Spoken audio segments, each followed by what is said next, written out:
చట్టసభలో ప్రజాప్రతినిధిగా ఉన్నా, సమాజ సేవలో బిజీగా ఉన్నా ఎప్పుడు కూడా భాష మీద మమకారాన్ని వీడలేదు.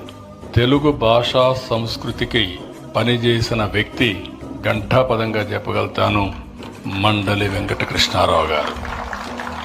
1957లో ఏప్రిల్లో ప్రథమ ప్రపంచ తెలుగు మహాసభల్ని హైదరాబాద్లో అద్భుతంగా నిర్వహించారు. ప్రపంచ తెలుగు సంఘాల ప్రతినిధులు ఒక వేదికకు తెచ్చారు. సభను జయప్రదం చేశారు. ప్రథమ ద్వితీయ ప్రపంచ తెలుగు మహాసభలు నిర్వహించారు. అంతర్జాతీయ తెలుగు సంస్థ, విదేశాంధ్ర సేవా సంస్థల్ని స్థాపించారు. 78లో జరిగిన అసెంబ్లీ ఎన్నికల్లో మళ్లీ పోటీ చేశారు, గెలిచారు. ఆ సమయంలో నేను కూడా ఫస్ట్ టైం ఎమ్మెల్యేగా అయ్యాను. 82లో కోట్ల విజయభాస్కర్ రెడ్డి గారి మంత్రివర్గంలో సమాచార మంత్రిగా వారున్నారు. నేను టెక్నికల్ ఎడ్యుకేషన్ మినిస్టర్గా ఉన్నా. ఆ 5 సంవత్సరాలు వారితో కలిసి పనిచేయడం నా అదృష్టంగా నేను భావిస్తున్నానని చెప్పి కూడా నేను